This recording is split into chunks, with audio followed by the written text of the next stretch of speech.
그 땅을 정탐한 자 중 눈의 아들 여호수아와 여분네 아들 갈렙이 자기들의 옷을 찢고 이스라엘 자손의 온 회중에게 말하여 이르되 우리가 두루 다니며 정탐한 땅은 심히 아름다웠다니라. 여호와께서 우리를 기뻐하시면 우리를 그 땅으로 인도하여 들이시고 그 땅을 우리에게 주시리라. 이는 과연 젖과 꿀이 흐르는 땅이니라. 다만 여호와를 거역하지는 말라. 또 그 땅 백성을 두려워하지 말라. 그들은 우리의 먹이라. 그들의 보호자는 그들에게서 떠났고 여호와는 우리와 함께 하시느니라. 그들을 두려워하지 말라 하나. 같이 읽겠습니다. 온 회중이 그들을 돌로 치려 하는데 그때 여호와의 영광이 회막에서 이스라엘 모든 자손에게 나타나시니라. 아멘. 잠깐 기도하겠습니다. 사랑의 하나님, 이 시간 부족한 종이 두려움과 떨림으로 주의 단위에 서서 주의 말씀을 대언하고자 합니다. 부족한 종을 말씀의 도구로 통로로 사용하여 주셔서 오늘 우리가 나누는 이 말씀이 하나님께서 우리에게 주시는 생명 말씀이 되어 우리의 심령에 심겨질 때 30배, 60배, 100배의 결실을 맺을 뿐만 아니라 그 생명력이 풍성하여서 하나님께 영광되게 하시고 세상에 증거되게 하셔서 세상은 것을 보고 깨달아 주님께 돌아오는 역사가 있게 하여 주시옵소서. 악한 영 예수 그리스도로 떠나가게 하시고 오직 거룩한 성령님께서 오늘도 우리를 붙잡고 인도하여 주옵소서. 모든 건 예수님의 이름으로 간절히 기도드렸사옵나이다. 아멘. 한번 따라해 보도록 하겠습니다. 말로 드러나는 신앙. 말로 드러나는 신앙. 네, 이 시간에는 말로 드러나는 신앙이라는 말씀의 제목을 가지고 오늘 나누고자 합니다. 우리가 이번 주는 어버이 주일입니다. 이 어버이 주일 하면은 우리가 보통 부모님의 은혜를 생각하고 그 사랑을 기억하면서 감사함으로 보내는 주간이 어버이 주일이 되어지죠. 그런데 이 세상에 많은 어버이들이 있는데 주님께서 왜 어버이로 세우셨는가를 우리가 기억해야 된다라는 것입니다. 우리가 세상을 살아가면서 부모라고 다 같은 부모는 아니라는 것을 우리가 경험하게 되어지죠. 누가 참된 부모인가를 알아야 된다라는 거예요. 그래서 아이를 낳았다고 해서 그냥 부모가 되는 게 아니라 부모도 정말로 배우고 알게 되어지고 깨어지게 되어졌을 때 정말로 참된 부모로서 성장하는 그러한 일들이 일어난다라는 것이죠. 그래서 주님은 우리에게 뭐라고 말씀하시는가? 너희가 그냥 자식을 낳아서 부모가 되지 말고 너희가 정말로 부모로서 어떻게 살아야 하는지 참된 하나님의 부모가 되어야 한다라고 오늘 말씀을 통해서 우리에게 알려주고 있는 것이죠. 특별히 성경 창세기를 보게 되어지면은 이 아브라함이라는 사람이 등장하게 되어지죠. 이 아브라함의 원래 이름은 아브람이었습니다. 이 아브람이라는 이름의 뜻은요, 아비라는 뜻이었죠. 근데 이 아브람이 왜 아브라함이 되었는가? 아브라함은요, 아비가 아니라 열국의 아비라는 뜻이에요. 그러니까 하나님은 아비였던 그 인생을 부르셔서 아브람, 열국의 아비가 되게 하시는데 그냥 아비가 된 게 아니라라는 것이죠. 그 어떻게 아브라함이 되었는가? 하나님은요, 아브라함을 부르셔서요, 연단하십니다. 성숙시키시는 거예요. 배워가게 하시는 거예요. 깨닫게 하시는 거예요. 그래서 그가 처음에는 아브라함에 불과한 인생이었지만 정말로 보잘것없는 아비와 같은 인생이었지만 그가 나중에는 열국의 아비로 믿음의 조상으로 부름받을 만한 인생으로 변화되었다라는 것이죠. 어떻게 그럴 수 있었습니까? 하나님께서 아브라함을 부르셔서 그를 알려주시고 깨닫게 하시고 변화시켜 주셔서 그 인생이 변화되었다라는 거예요. 그러므로 우리의 인생이 어떻게 참된 부모와 같은 인생이 될 수 있는가? 그것은 바로 하나님을 통하여서 우리가 배워갈 때 하나님이 우리를 변화시켜 주셔야 우리가 참된 부모의 역할을 감당할 수 있다라는 것입니다. 그러므로 우리의 인생도 하나님께 부름받은 인생으로 참된 부모로서의 인생이 되는 저와 여러분 되기를 주님의 이름으로 축원드립니다. 특별히 오늘 말씀을 보게 되어지면은 이 오늘 말씀에 이 말에 대해서 말씀하는 것을 볼 수가 있어요. 특별히 우리가 믿음이라는 것이 어디서 나타나는가를 우리가 처음에 알아볼 때 말을 통하여서 드러난다는 사실을 우리가 깨닫게 되어집니다. 어떠한 말을 하느냐가 결국에는 우리의 믿음이 드러난다라는 거예요. 아브라함이 처음부터 믿음의 말을 하던 사람은 아니었어요. 그는 거짓말을 했습니다. 상황과 형편이 어려우면은 자기를 지키기 위해서 거짓말하는 그러한 인생이었다라는 거예요. 또 하나님보다 세상의 방법이 더 크게 보였고 세상적인 방법을 말하고 택하였던 사람이 아브라함이에요. 근데 그런 아브라함이 하나님 손에 붙들리게 되어지니까 믿음의 조상으로 그가 쓰임받게 되었다라는 것이죠. 그래서 그 입술에 이제는 믿음의 말이 선포되어지게 되어집니다.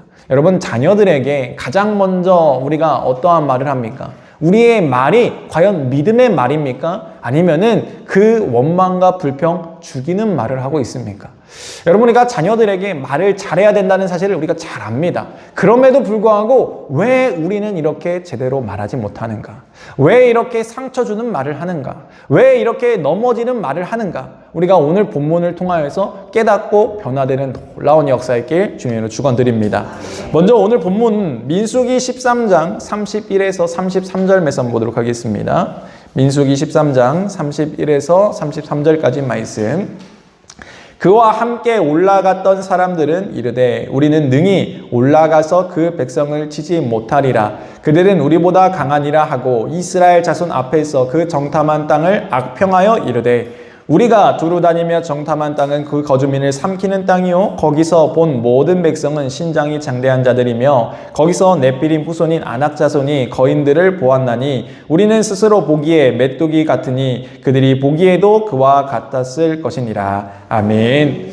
지금 하나님께서 이스라엘 백성들을 이끌고 광야 생활이 끝나고 이제는 가나안 땅에 들어가게 하시려고 하는 거예요. 근데 가나안 땅에 들어가기 전에 12명의 정탐꾼을 보냅니다. 12지파에서 각 지파 한 사람씩 선정해가지고 그 땅을 정탐하게 한 거예요. 그래서 그들이 정탐하고 한 다음에 이제는 보고를 하는 거예요. 근데 뭐라고 보고하고 있는가? 이 땅을 악평하였다라고 말씀하고 있어요. 그 땅은 능히 차지하지 못할 땅이다 라고 이야기하고 있어요. 즉 그들의 입술에는 지금 어떠한 말이 주어지고 있습니까? 부정적인 말이 주어지고 있다라는 거예요. 근데 문제는 이 부정적인 말, 악평했던 말이 그들의 말로 끝난 게 아니라 온 이스라엘 백성들을 흔드는 말이 되었다라는 거예요. 여러분, 우리의 가정이 무엇을 통해서 흔들리는가? 여러분, 경제적으로 어려워서 우리의 가정이 흔들릴 수도 있죠.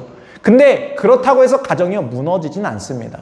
여러분, 건강이 안 좋아서 건강 때문에 가정이 흔들릴 수는 있어요. 그런데 그 건강 때문에 가정이 깨어지는 것이 아니라는 거예요. 언제 가정이 깨어지고 무너지는가? 말 때문에 그렇다라는 거예요. 말 때문에 그 가정이 흔들리고요. 말 때문에 그 가정이 깨어진다는 사실을 우리는 기억해야 된다라는 것이죠. 그러므로 오늘 우리가 배워야 될 것은 무엇인가? 우리의 입술은 어떠한 말을 해야 되는가를 늘 기억해야 된다라는 것이죠. 한번 상황을 보도록 하겠습니다. 민수기 14장 1에서 3절 말씀. 온 회중이 소리를 높여 부르짖으며 백성이 밤새도록 통곡하였더라. 이스라엘 자손이 다 모세와 아론을 원망하여 온 회중이 그들에게 이르되 우리가 애굽 땅에서 죽었거나 이 광야에서 죽었으면 좋았을 것을 어찌하여 여호와가 우리를 그 땅으로 인도하여 칼에 쓰러지게 하려 하는가? 우리 처자가 사로잡히리니 애굽으로 돌아가는 것이 낫지 아니하랴. 아멘. 지금 그 10명의 보고를 받은 이스라엘 백성들이 지금 어떻게 합니까? 그 입술에 원망과 불평이 같이 터져나오게 되어지는 거예요.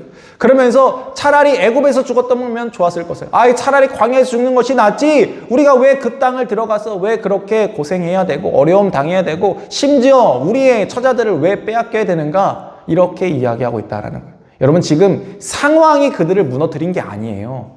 지금 그들을 무너뜨린 게 무엇입니까? 10명의 부정적인 정탐꾼의 말이었다라는 거예요. 그 말 때문에 이스라엘 백성들이 지금 큰 어려움을 겪게 되어집니다. 그렇습니다. 주님께서는 우리에게 그래서 이 말을 잘해야 된다는 것을 말씀하고 있는데, 특별히 이 잠언 18장 말씀 한번 보도록 하겠습니다. 잠언 18장 21절 말씀 한번 다 같이 한 목소리로 읽겠습니다. 시작. 죽고 사는 것이 혀의 힘에 달렸나니 혀를 쓰기 좋아하는 자는 혀의 열매를 먹느니라. 아멘. 그렇습니다.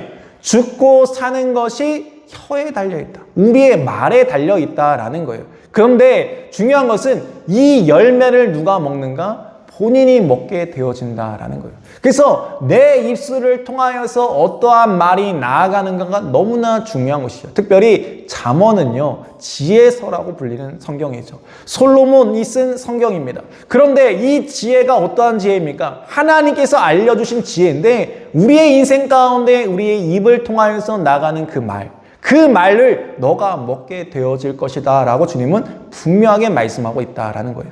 그러므로 우리의 가정에서 우리가 어떠한 말을 하는가 너무나 중요하다라는 것이죠. 여러분, 지금 이 이스라엘 온 백성이요, 원망과 불평의 말을 쏟아놓고 있습니다. 지금 그들의 그 말 때문에 모든 것이 무너져 가고 있어요. 서로의 관계가 깨어지게 되어지고 모세와 이 아론을 원망할 뿐만 아니라 심지어 하나님조차도 원망하는 이스라엘 백성들을 보게 되어진다라는 것이죠. 왜 그렇습니까? 그 말 때문이었다라는 거예요. 그런데 이 10명의 정탐꾼과 다른 자들이 있죠. 6에서 9절 말씀 한번 보도록 하겠습니다.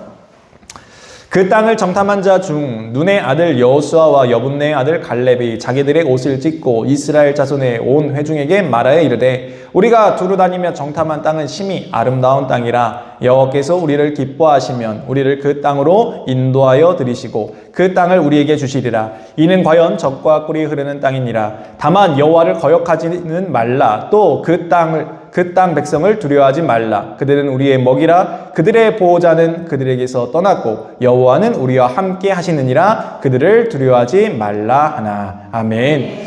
그렇습니다. 이 10명의 정탐꾼과 다른 2명의 정탐꾼이 있죠. 그 자가 여호수아와 갈렙이었다라고 말씀하고 있어요. 이 여호수아와 갈렙은요, 현실을 부정하지 않습니다. 지금 12명이 똑같은 땅을 보고 왔어요. 똑같은 상황을 보고 왔어요. 그리고 나서 이야기를 하는데 이 10명은 부정적인 사실만을 이야기합니다. 안 된다라고 이야기해요. 근데 똑같은 것을 보고 온 이 여호수아와 갈렙은 그 땅에 대해서 현실을 부정하는 게 아니라 그 땅이 그렇다라는 거예요. 물론 그 땅에 강한 자손들이 있죠. 그러나 두려워할 필요가 없다라는 거예요. 왜냐하면은 그들의 신은 그들에게 떠났지만 하나님은 우리와 함께 하시기 때문에 우리가 하나님의 약속의 말씀을 붙잡고 나아가면은 능히 그들을 이길 수 있다라고 이야기하고 있는 것이죠. 이 차이가 무엇입니까? 이 2명은요, 현실을 이야기하는 게 아니라 그 현실보다 크신 하나님을 이야기하고 있는 거예요. 하나님의 약속을 선포하고 있다라는 거예요. 여러분, 한번 기억해 보시기 바랍니다. 이 선포대로 되었다라는 거예요. 여러분, 세상을 움직이는 것은 부정적인 말, 원망의 말이 아니라 믿음의 말이었다라는 사실을 기억하시기 바랍니다. 세상을 변화시킨 자는 부정적인 많은 말을 쏟아놓는 이스라엘 백성들 장정만 60만이 넘는 그들이 아니라 바로 믿음의 말을 하였던 여호수아 갈렙을 통하여서 하나님의 놀라운 역사가 일어났다라는 거예요. 그렇다라고 한다면은 우리의 가정을 변화시킬 자가 누구겠습니까? 우리의 가정에 어떠한 말이 있어야겠습니까? 우리의 가정 가운데 믿음의 말을 이야기하고 하나님의 살아계심을 증거할 자가 누구겠냐라는 거예요. 바로 우리가 해야 된다라는 거예요. 그런데 우리는 주눅듭니다. 가족들이 믿지 않아요. 저밖에 없어요. 여러분, 걱정하지 마시기 바랍니다. 지금 여호수아 갈렙은요, 이 몇 대 몇을 따지면요, 약 60만 대 2예요. 30만 대 1로 싸운 거예요. 근데 우리의 가정은요, 많아도 10명 안 되잖아요. 그러니까 10대 1 정도는 우리가 거뜬히 감당할 수 있다. 그러니까 우리의 가정 안에서 믿음의 말을 우리가 해야 된다라는 것이죠. 그 믿음의 말을 통하여서 하나님은 반드시 일하신다라는 사실을 기억하시기 바랍니다. 한번 우리가 믿음으로 선포하도록 하겠습니다. 하나님은 살아계십니다. 하나님은 일하십니다. 하나님은 길을 여십니다. 하나님이 붙드십니다. 하나님이 회복시키십니다. 네, 그렇습니다. 우리의 가정을 어떻게 여러분 지키시겠습니까? 우리의 가정에 어떠한 자의 말이 더 지배하고 있습니까? 정치입니까? 뉴스입니까? 아니면 연예인입니까? 아니면 유튜버입니까? 이러한 것들이 우리의 가정에서 더 많이 말하고 있다라고 한다면은 우리는 지금 잘못된 길을 가고 있다라는 거예요. 우리의 가정에 어떠한 말이 더 있어야 되겠습니까? 바로 믿음의 말이 선포되어야 되고 믿음의 말이 심겨져야 그 가정이 놀라운 회복의 역사를 경험한다라는 것이죠. 그러므로 우리가 그 일을 감당하기를 주님을 축원드립니다. 야고보서 말씀 한번 보도록 하겠습니다. 야고보서 3장 8에서 10절 말씀. 여기서 3장 8에서 10절 말씀 다 같이 한번 읽도록 하겠습니다. 시작. 혀는 능히 길들일 사람이 없나니 쉬지 아니하는 악이요 죽이는 독이 가득한 것이라. 이것으로 우리가 주 아버지를 찬송하고 또 이것으로 하나님의 형상대로 지음을 받은 사람을 저주하나니 한 입에서 찬송과 저주가 나오는도다. 내 형제들아 이것이 마땅하지 아니하니라. 아멘. 문제가 있어요. 문제는 무엇인가? 우리가 이렇게 잘 알았죠. 우리가 이제는 가서 믿음의 말을 해야지. 내가 10대 1로 싸워야지. 뭐 이런 생각을 가지고 돌아가는데 문제는 내 혀가, 내 입이 내 맘대로 안 되는 게 문제다라는 거예요. 그래서 성경도 말씀하고 있어요. 혀를 제어할 수 있는 자가 없다. 사람이 능히 그 혀를, 말을 자기 마음대로 할 수 없다. 그러니까 우리는 어떻게 되는가? 하나님을 의지하는 수밖에 없다라는 거예요. 우리의 인생을 변화시키고 내 생각을 변화시키고 내 말을 변화시킬 수 있는 분은 하나님밖에 안 계시는구나. 아브라함은 어땠습니까? 아브라함이 처음부터 믿음의 조상이었습니까? 아니었죠. 하나님이 그를 변화시키니까 그 생각이 변하고 그 말이 변하고 그 행동이 변하게 되었다라는 거예요. 우리의 인생도 마찬가지입니다. 하나님, 제가 돌아가서 믿음의 말을 선포하고 싶은데 내 상황과 처지를 보게 되어지면 나도 모르게 울컥울컥 분노가 치밀 때가 있습니다. 나도 모르게 말실수할 때가 있습니다. 하나님, 그러나 내가 내 입술로 실수하지 않도록 주님 나에게 은혜로 덧입혀 주셔서 은혜를 부어주셔서 하나님의 일이 나를 통하여서 나타나게 해달라고 우리는 그렇게 간구해야 된다라는 것입니다. 그렇습니다. 사랑하는 성도 여러분, 하나님께서는 우리에게 말씀하고 있는 거예요. 너희 입술 어떻게 사용하겠느냐? 원망하겠느냐? 감사하겠느냐?